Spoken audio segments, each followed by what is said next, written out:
সুপ্রভাত। আজকের main topic হচ্ছে গোলাপ গাছ আপনারা কিভাবে প্রস্তুত করবেন। প্রথম পর্যায়, দ্বিতীয় পর্যায়, তৃতীয় পর্যায়। একটা গোলাপ গাছ থেকে প্রচুর পরিমাণে ফুল পাওয়া সম্ভব। আমার কাছে 12 পিস গোলাপ গাছ আছে, এবছরকার গোলাপ গাছ। এই গোলাপ গাছগুলো আজ থেকে 15 দিন আগে আমি বসিয়েছিলাম।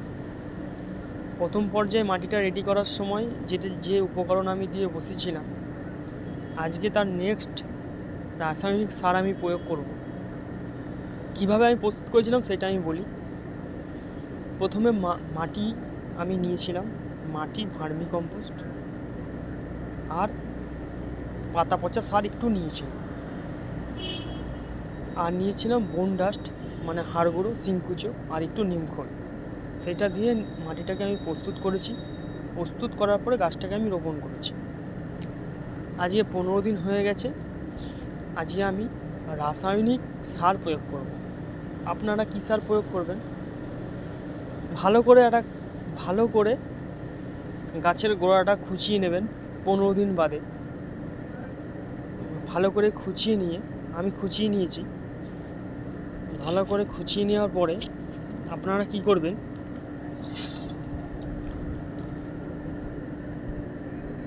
এটা হচ্ছে ডিএপি, এটা হচ্ছে দ্বিতীয় পর্যায়, সেই জন্য আমি বেশি কিছু রাসায়নিক সার ব্যবহার করব না। এইটা হচ্ছে ডিএপি। আমি কি করব, এতটা পরিমাণ, মোটামুটি 3 গ্রাম থেকে 4 গ্রাম আছে, 3 গ্রাম আছে, ঠিক আছে?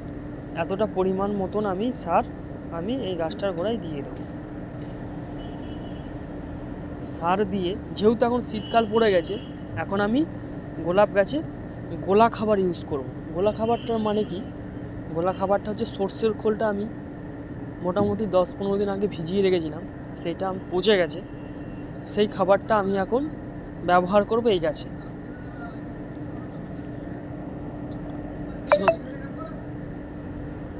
এই যে সেই গোলা খাবারটা যে আমি ইউজ করছি,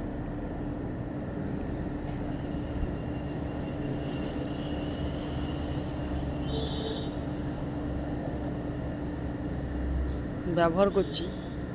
এটা তো নতুন গাছ, আমি এর 15 দিন বাদে এই ভিডিওটার আপডেট দেবো, এই গাছটার আপডেট দেবো, এই গাছটার কি হয়েছে কি না হয়েছে। আর আমার পুরনো গাছ কিছু রয়েছে, আমি দেখাবো সেই গাছগুলোতে কত পরিমাণে ফুল দিচ্ছে, সেগুলোও আমি দেখাবো। এই 15 দিন বাদে এই গাছটার আমি আপডেট আপনাদের সবার সামনে বলবো যে এই গাছটার কি হয়েছে। কতগুলো দেখবেন ব্রাঞ্চ ছেড়েছে, তাছাড়াও এই যে ব্রাঞ্চ ছেড়ে দিয়েছে, এই যে ব্রাঞ্চ ছেড়েছে একটা, এই যে একটা ব্রাঞ্চ ছেড়েছে, আর একটা। এতে কিছু রাসায়নিক মেডিসিনও আমি ব্যবহার করি ফুল বেশি পাওয়ার জন্যে, গাছটা ঠিক করার জন্যে, গাছটা ঠিক রাখার জন্যে। প্রধানত এই যে গাছটাতে নার্সারি থেকে যখন নিয়ে এসছে, এই গাছটাতে এই যে রোগটা বেশি দেখা যায়, এই রোগটা বেশি দেখা যায়। আর সূর্য যেন 24 ঘন্টা, যেহেতু শীতকাল পড়ে গেছে, সূর্য যেন 24 ঘন্টা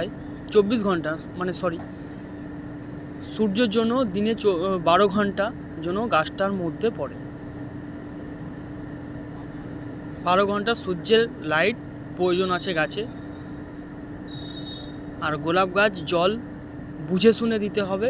গোলাপ গাছ না বেশি জল সহ্য করতে পারে, আবার কম জলও এদের জল একটা মেনটেনেন্স থাকা দরকার আছে।